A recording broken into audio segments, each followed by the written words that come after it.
This is Jane Eyre, by Charlotte Bronte, Chapter 29. The recollection of about 3 days and nights succeeding this is very dim in my mind. I can recall some sensations felt in that interval, but few thoughts framed and no actions performed. I knew I was in a small room and in a narrow bed. To that bed I seemed to have grown. I lay on it motionless as a stone, and to have torn me from it would have been almost to kill me. I took no note of the lapse of time, of the change from morning to noon, from noon to evening. I observed when anyone entered or left the apartment. I could even tell who they were. I could understand what was said when the speaker stood near to me, but I could not answer. To open my lips or move my limbs was equally impossible. Hannah, the servant, was my most frequent visitor. Her coming disturbed me. I had a feeling that she wished me away, that she did not understand me or my circumstances, that she was prejudiced against me. Diana and Mary appeared in the chamber once or twice a day. They would whisper sentences of this sort at my bedside: "It is very well we took her in." "Yes, she would certainly have been found dead at the door in the morning had she been left out all night. I wonder what she has gone through. Strange hardships, I imagine. Poor emaciated, pallid wanderer. She is not an uneducated person, I should think, by her manner of speaking. Her accent was quite pure, and the clothes she took off, though splashed and wet, were little worn and fine. She has a peculiar face. Fleshless and haggard as it is, I rather like it. And when in good health and animated, I can fancy her physiognomy would be agreeable." Never once in their dialogues did I hear a syllable of regret at the hospitality they had extended to me, or of suspicion of, or aversion to, myself. I was comforted. Mr. St. John came but once.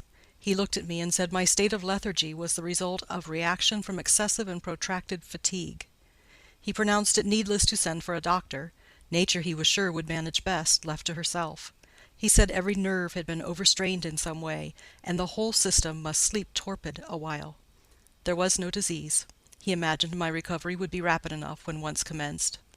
These opinions he delivered in a few words, in a quiet, low voice, and added after a pause, in the tone of a man little accustomed to expansive comment: "Rather an unusual physiognomy. Certainly not indicative of vulgarity or degradation." "Far otherwise," responded Diana. "To speak truth, St. John, my heart rather warms to the poor little soul. I wish we may be able to benefit her permanently." "That is hardly likely," was the reply. "You will find she is some young lady who has had a misunderstanding with her friends, and has probably injudiciously left them. We may perhaps succeed in restoring her to them if she is not obstinate, but I trace lines of force in her face which make me sceptical of her tractability." He stood considering me some minutes, then added: "She looks sensible, but not at all handsome." "She is so ill, St. John." "Ill or well, she would always be plain. The grace and harmony of beauty are quite wanting in those features." On the 3rd day I was better. On the 4th I could speak, move, rise in bed, and turn. Hannah had brought me some gruel and dry toast, about, as I supposed, the dinner hour. I had eaten with relish. The food was good, void of the feverish flavour which had hitherto poisoned what I had swallowed. When she left me, I felt comparatively strong and revived. Ere long, satiety of repose and desire for action stirred me. I wished to rise, but what could I put on? Only my damp and bemired apparel, in which I had slept on the ground and fallen in the marsh. I felt ashamed to appear before my benefactors so clad. I was spared the humiliation. On a chair by the bedside were all my own things, clean and dry. My black silk frock hung against the wall. The traces of the bog were removed from it, the creases left by the wet smoothed out. It was quite decent. My very shoes and stockings were purified and rendered presentable. There were the means of washing in the room, and a comb and brush to smooth my hair. After a weary process, and resting every 5 minutes, I succeeded in dressing myself. My clothes hung loose on me, for I was much wasted, but I covered deficiencies with a shawl, and once more clean and respectable looking, no speck of the dirt, no trace of the disorder I so hated, and which seemed so to degrade me, left. I crept down a stone staircase, with the aid of the banisters, to a narrow, low passage, and found my way presently to the kitchen. It was full of the fragrance of new bread and the warmth of a generous fire. Hannah was baking. Prejudices, it is well known, are most difficult to eradicate from the heart whose soil has never been loosened or fertilized by education. They grow there, firm as weeds among stones. Hannah had been cold and stiff indeed at the first. Latterly she had begun to relent a little, and when she saw me come in tidy and well dressed, she even smiled. "What, you have got up," she said. "You are better then. You may sit you down in my chair on the hearthstone if you will." She pointed to the rocking chair. I took it. She bustled about, examining me every now and then from the corner of her eye. Turning to me as she took some loaves from the oven, she asked bluntly, "Did you ever go a begging afore you came here?" I was indignant for a moment, but remembering that anger was out of the question, and that I had indeed appeared as a beggar to her, I answered quietly, but still not without a certain marked firmness, "You are mistaken in supposing me a beggar. I am no beggar, any more than yourself or your young ladies." After a pause, she said, "I dunnot understand that. You've like no house, nor no brass, I guess." "The want of house or brass, by which I suppose you mean money, does not make a beggar in your sense of the word." "Are you book-learned?" she inquired presently. "Yes, very." "But you've never been to a boarding school?" "I was at a boarding school 8 years." She opened her eyes wide. "Whatever cannot you keep yourself for, then?" "I have kept myself, and I trust shall keep myself again." "What are you going to do with these gooseberries?" I inquired, as she brought out a basket of the fruit. "Make 'em into pies." "Give them to me, and I'll pick them." "Nay, I dinna want you to do naught." "But I must do something. Let me have them." She consented, and she even brought me a clean towel to spread over my dress, lest, she said, I should mucky it. "Ye've not been used to sarvant's work, I see by your hands," she remarked. "Happen ye've been a dressmaker?" "No, you are wrong." "And now never mind what I have been. Don't trouble your head further about me, but tell me the name of the house where we are." "Some calls it Marsh End, and some calls it Moor House." "And the gentleman who lives here is called Mr. St. John?" "Nay, he doesn't live here. He is only staying a while. When he is at home, he is in his own parish at Morton." "That village a few miles off?" "Aye." "And what is he?" "He is a parson." I remembered the answer of the old housekeeper at the parsonage, when I had asked to see the clergyman. This, then, was his father's residence? "Aye. Old Mr. Rivers lived here, and his father and grandfather and great-grandfather afore him." "The name, then, of that gentleman is Mr. St. John Rivers?" "Aye, St. John is like his christened name." "And his sisters are called Diana and Mary Rivers?" "Yes." "Their father is dead?" "Dead 3 weeks sin' of a stroke." "They have no mother?" "The mistress has been dead this mony a year." "Have you lived with the family long?" "I've lived here 30 year. I nursed them all 3. "That proves you must have been an honest and faithful servant." "I will say so much for you, though you have had the incivility to call me a beggar." She again regarded me with a surprised stare. "I believe," she said, "I was quite mistaken in my thoughts of you, but there are so many cheats goes about, you mun forgive me." "And though," I continued rather severely, "you wished to turn me from the door, on a night when you should not have shut out a dog." "Well, it was hard. But what can a body do? I thought more of the children nor of myself. Poor things! They've like nobody to take care on 'em but me. I'm like to look sharpish." I maintained a grave silence for some minutes. "You munnot think too hardly of me," she again remarked. "But I do think hardly of you," I said, "and I'll tell you why. Not so much because you refused to give me shelter, or regarded me as an impostor, as because you just now made it a species of reproach that I had no brass and no house. Some of the best people that ever lived have been as destitute as I am, and if you are a Christian you ought not to consider poverty a crime." "No more I ought," said she. "Mr. St. John tells me so too, and I see I were wrong. But I've clear different notion on you now to what I had. You look a right down decent little crater." "That will do. I forgive you now. Shake hands." She put her floury and horny hand into mine. Another and heartier smile illumined her rough face, and from that moment we were friends. Hannah was evidently fond of talking. While I picked the fruit and she made the paste for the pies, she proceeded to give me sundry details about her deceased master and mistress, and the "childer," as she called the young people. Old Mr. Rivers, she said, was a plain man enough, but a gentleman, and of as ancient a family as could be found. Marsh End had belonged to the Rivers ever since it was a house, and it was, she affirmed, about 200 year old, for all it looked but a small humble place, not to compare with Mr. Oliver's grand hall down in Morton Vale, but she could remember Bill Oliver's father, a journeyman needlemaker, and the Rivers were gentry in the old days of the Henrys, as anybody might see by looking into the registers in Morton church vestry. Still, she allowed, the old master was like other folk, Not much out of the common way, stark mad o' shooting and farming and such like. The mistress was different. She was a great reader, and studied a deal, and the bairns had taken after her. There was nothing like them in these parts, nor ever had been. They had liked learning, all three, almost from the time they could speak, and they had always been of a mek of their own. Mr. St. John, when he grew up, would go to college and be a parson, and the girls, as soon as they left school, would seek places as governesses, for they had told their father that some years ago lost a great deal of money by a man he had trusted turning bankrupt. And as he was now not rich enough to give them fortunes, they must provide for themselves. They had lived very little at home for a long while, and were only now come to stay a few weeks on account of their father's death. But they did so like Marsh End and Morton, and all these moors and hills about. They had been in London and many other grand towns, but they always said there was no place like home. And then they were so agreeable with each other, never fell out nor threeped. She did not know where there was such a family for being united. Having finished my task of gooseberry picking, I asked where the two ladies and their brother were now. Gone over to Morton for a walk, but they would be back in half an hour to tea.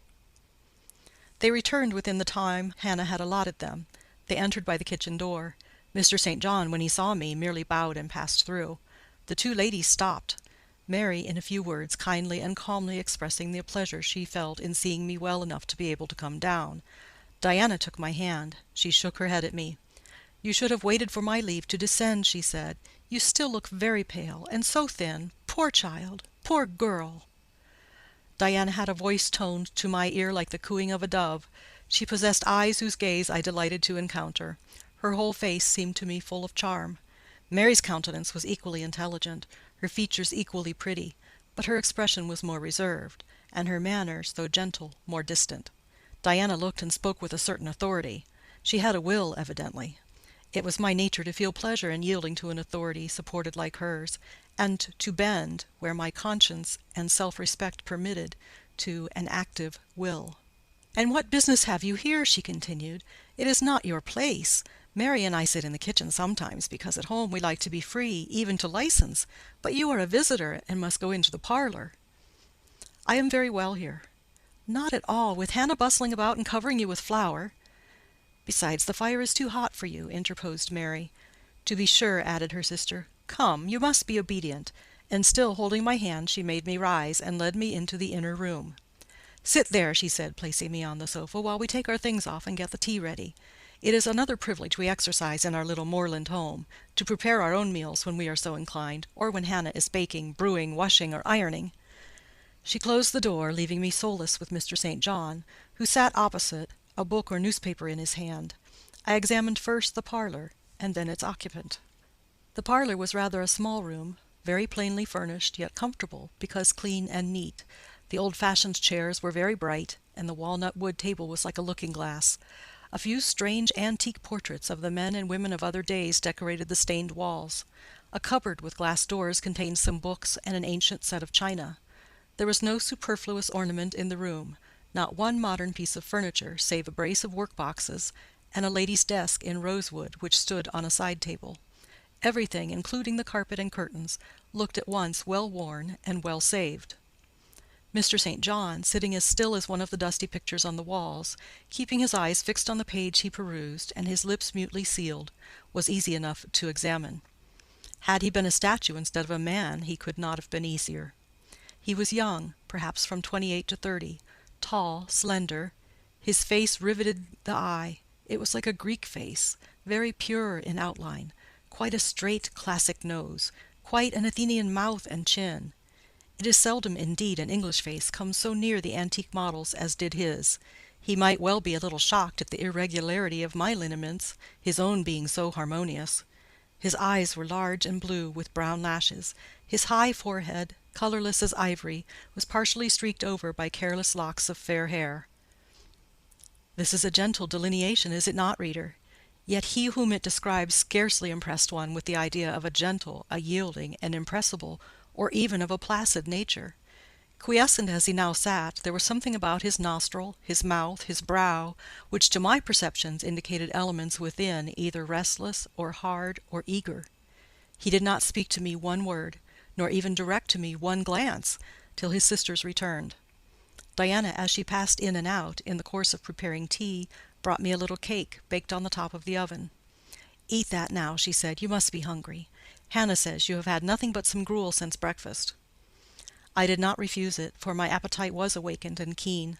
Mr. Rivers now closed his book, approached the table, and as he took a seat, fixed his blue pictorial-looking eyes full on me. There was an unceremonious directness, a searching, decided steadfastness in his gaze now, which told that intention, and not diffidence, had hitherto kept it averted from the stranger.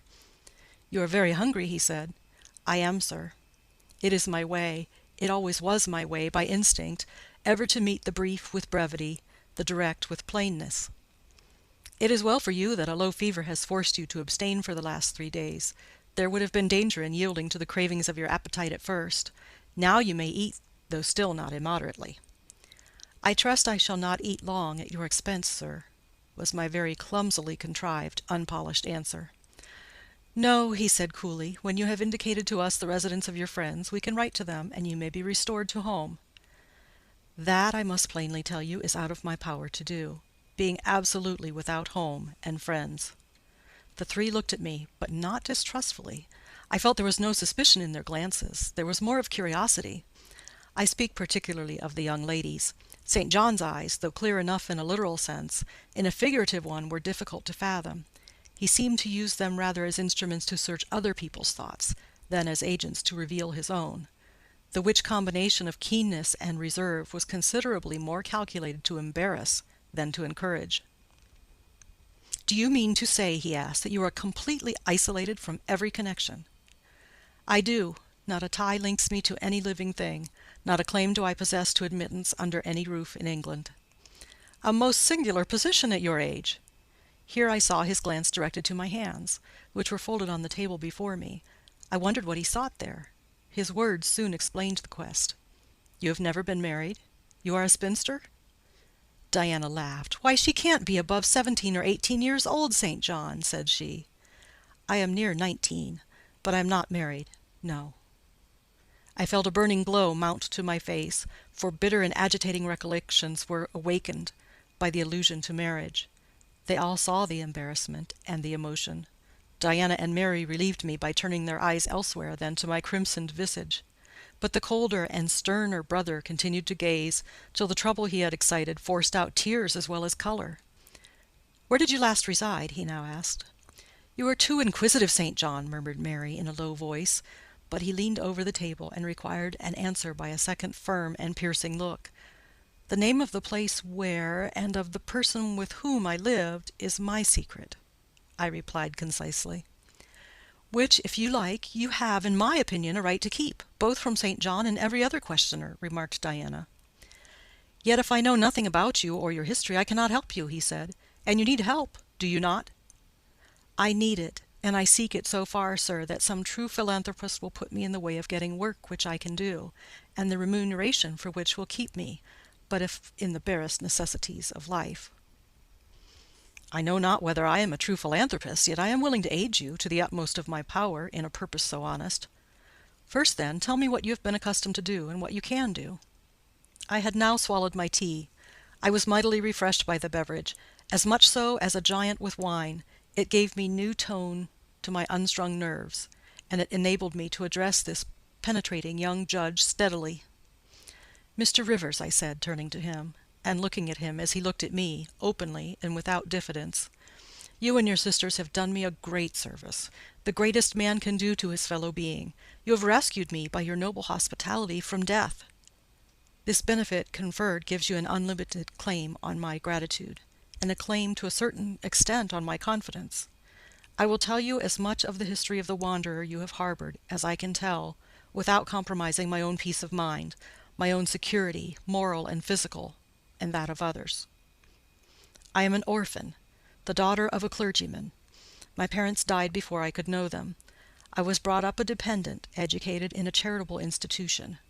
I will even tell you the name of the establishment, where I passed 6 years as a pupil, and 2 as a teacher. Lowood Orphan Asylum. You will have heard of it, Mr. Rivers? The Reverend Robert Brocklehurst is the treasurer." "I have heard of Mr. Brocklehurst, and I have seen the school." "I left Lowood nearly a year since to become a private governess. I obtained a good situation, and was happy. This place I was obliged to leave 4 days before I came here. The reason of my departure I cannot and ought not to explain. It would be useless, dangerous, and would sound incredible. No blame attached to me. I am as free from culpability as any one of you three. Miserable I am, and must be for a time, for the catastrophe which drove me from a house I had found a paradise was of a strange and direful nature. I observed but 2 points in planning my departure: speed, secrecy. To secure these, I had to leave behind me everything I possessed except a small parcel, which, in my hurry and trouble of mind, I forgot to take out of the coach that brought me to Whitcross.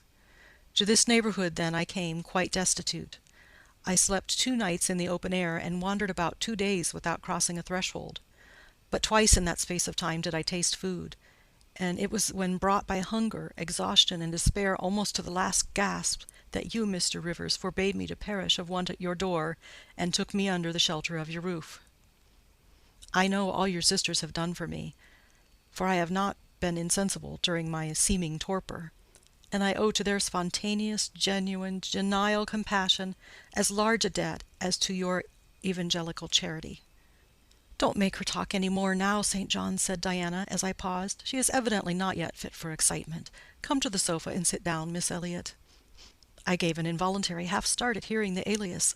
I had forgotten my new name. Mr. Rivers, whom nothing seemed to escape, noticed it at once. "You said your name was Jane Elliot," he observed. I did say so, and it is the name by which I think it expedient to be called at present, but it is not my real name, and when I hear it, it sounds strange to me. "Your real name you will not give?" "No, I fear discovery above all things, and whatever disclosure would lead to it, I avoid." "You are quite right, I am sure," said Diana. "Now do, brother, let her be at peace awhile." But when St. John had mused a few moments, he recommenced as imperturbably and with as much acumen as ever. "You would not like to be long dependent on our hospitality. You would wish, I see, to dispense as soon as may be with my sister's compassion, and above all with my charity. I am quite sensible of the distinction drawn, nor do I resent it. It is just. You desire to be independent of us." "I do. I have already said so. Show me how to work, or how to seek work. That is all I now ask. Then let me go, if it be but to the meanest cottage. But till then, allow me to stay here. I dread another essay of the horrors of homeless destitution."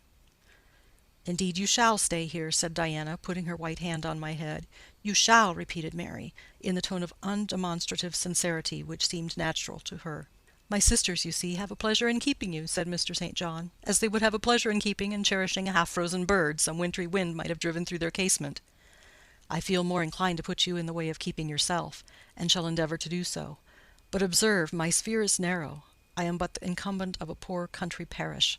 My aid must be of the humblest sort, and if you are inclined to despise the day of small things, seek some more efficient succour than such as I can offer." "She has already said that she is willing to do anything honest she can do," answered Diana for me.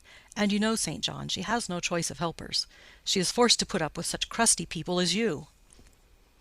"I will be a dressmaker. I will be a plain workwoman. I will be a servant, a nurse-girl, if I can be no better," I answered. "Right," said Mr. St. John, quite coolly. "If such is your spirit, I promise to aid you in my own time and way." He now resumed the book with which he had been occupied before tea. I soon withdrew, for I had talked as much and sat up as long as my present strength would permit. End of chapter 29.